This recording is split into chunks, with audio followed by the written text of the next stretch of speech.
Birinchi navbatda Suzma AI botimizga kirib olamiz. Yuqoridagi lampochkani ustiga bossak, shablonlar chiqadi. Bu yerdan pastga tushamiz. Mana bu yerda Cobalt Legenda degan rasmni ko'rdik, fotoni, o'shaning ustiga bosamiz. Xo'p, bu yerda faqat mashinani oldi tarafi, xohlagan mashinangizni qo'yishingiz mumkin. Farqi yo'q, universal. Prosta bu yerga Cobalt deb qo'yilgan.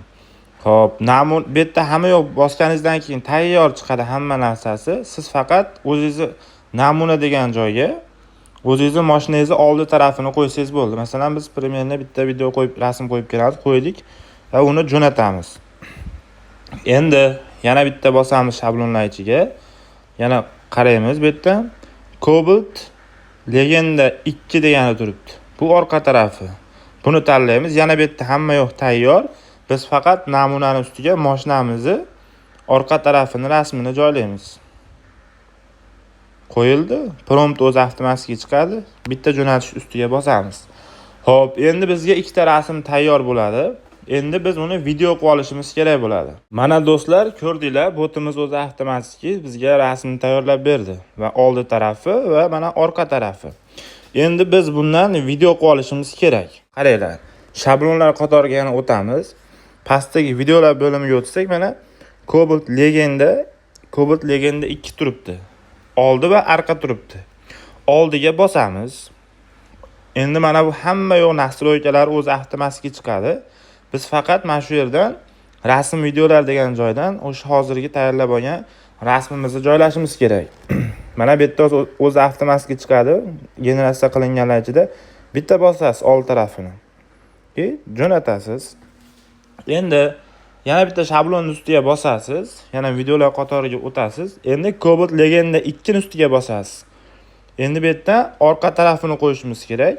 Mana bu rasm bor tayyor. Bo'ldi, joylaymiz. Oshiqcha prompt ham yozmaysiz, faqat rasmingizni joylasangiz bo'ldi. Yuborish ustiga bitta bosasiz. Bir necha daqiqada o'sha videongiz tayyor qilib beradi. Va mana videolarni bizga tashlab berdi. Ko'rishingiz mumkin. Endi bular sahrangiz qolamiz. Masalan, KineMasterga kiramiz. Xohlasizlar katta qilsanglar ham bo'ladi. Xo'p, bu yerdan birinchi ikkita o'sha tayyor videolarimizni joylab olamiz, sahrangiz qilib.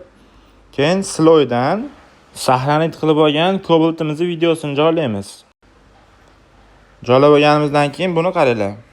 Mayda izvlech audio bor. O'shini bosib turib, bitta o'zini o'chirib olsak, faqat qo'shig'ini o'zi qoladi.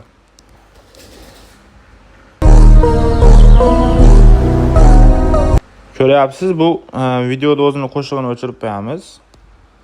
Ikkalasini ham ovozga to'g'rilashimiz kerak. Hop, biroz tezlashtiramiz. Qo'shiq qolmasligimizda.